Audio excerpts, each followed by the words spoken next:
একঘেয়েমি ভাতের স্বাদ পাল্টাতে বানিয়ে ফেলতে পারেন এই অনিয়ন রাইস। আর দুপুরের লাঞ্চে যদি এরকম অনিয়ন রাইস থাকে তাহলে কিন্তু আর কোনো কথাই হয় না।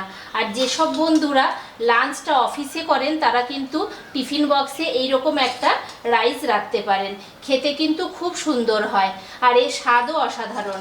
তো চলুন দেখে নিন আমি রেসিপিটা কিভাবে করছি। নমস্কার বন্ধুরা, প্রবাসী কুকিংয়ে আপনাদের সকলকে স্বাগত জানিয়ে আজকে একটা দারুণ স্বাদের রেসিপি নিয়ে আপনাদের কাছে এসেছি। সেটা হলো অনিয়ন রাইস। একঘেয়েমি ভাতের স্বাদ বদলাতে আপনারা কিন্তু মাঝে মধ্যে দুপুরের লাঞ্চে বা ডিনারে এই অনিয়ন রাইসটা বানাতে পারেন। আর এটা খেতে কিন্তু খুব সুন্দর হয়, যে কোনো কিছুর সাথেই খেতে ভালো লাগে, আর এমনিতে শুধুও খেতে ভালো লাগে রায়তার সাথে। তো চলুন দেখে নিন আমি রান্নাটা কিভাবে করছি। আশা করি আপনাদের ভালো লাগবে। যদি ভালো লেগে থাকে তাহলে অবশ্যই আমার চ্যানেলটাকে সাবস্ক্রাইব করে পাশে থাকা বেল আইকনটা টিপে দেবেন, যাতে আমার দেওয়া সমস্ত নোটিফিকেশন আপনাদের কাছে সবার আগে পৌঁছে যায়। আর প্রচুর লাইক কমেন্ট শেয়ার করবেন।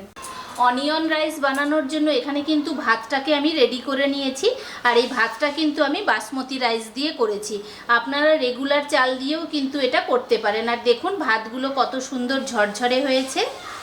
তো রাইসটাকে রেডি করার জন্য কড়াই বসিয়ে দিয়েছি। কড়াইয়ের মধ্যে দিয়ে দিচ্ছি 3 চামচের মতো সাদা তেল। তেলটা একটু গরম হোক। তো তেলটা গরম হয়ে গেছে। এবারে তেলের মধ্যে ফোড়নে দিচ্ছি কালো সর্ষে, গোটা জিরে, একটা শুকনো লঙ্কা।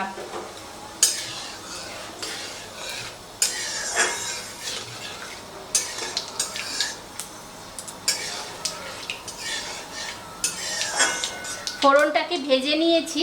এবারে এর মধ্যে দিয়ে দেব একটুখানি কুচনো আদা, রসুন, কাঁচা লঙ্কা।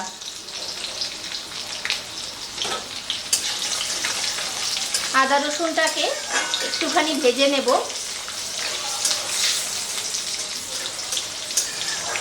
তো হালকা করে আদা রসুনটাকে ভেজে নিয়েছি। এবারে এর মধ্যে দিয়ে দিচ্ছি পরিমাণ মতো পেঁয়াজ।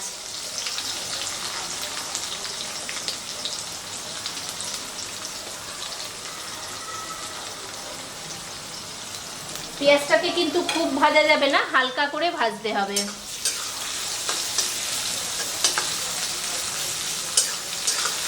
আর পেঁয়াজটাকে খুব ঝিরিঝিরি করে কেটে নেবেন।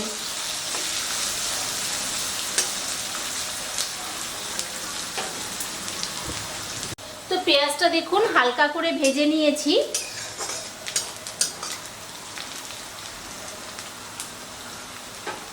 এবারে এর মধ্যে দিয়ে দিচ্ছি নুন, পরিমাণ মতো নুন দেব।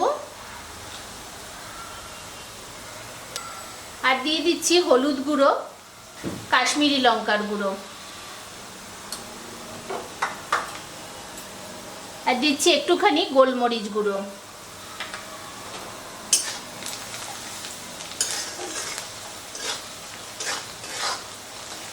তো মশলাটা দিয়ে নাড়াচাড়া করে নিয়েছি।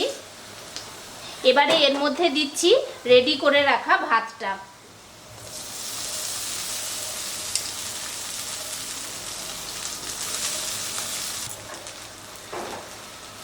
এবারে হালকা হাতে এটাকে নাড়াচাড়া করে নিতে হবে। মশলার সাথে রাইসটাকে খুব ভালো করে মিশিয়ে দিতে হবে।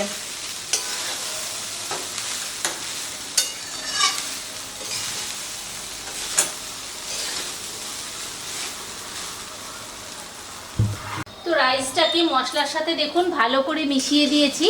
আর ভাতটা কত সুন্দর ঝরঝরে হয়েছে।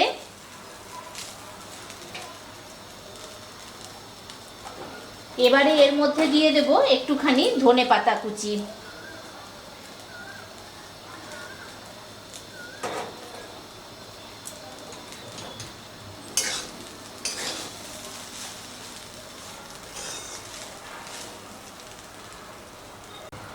ধনেপাতা দিয়ে ভাতটাকে একটু নাড়াচাড়া করে নিয়েছি। আর কিন্তু ভাতটাকে বেশি করা যাবে না। তো একদম রেডি হয়ে গেছে আমার অনিয়ন রাইস। তো চলুন এটাকে গরম গরম পরিবেশন করি।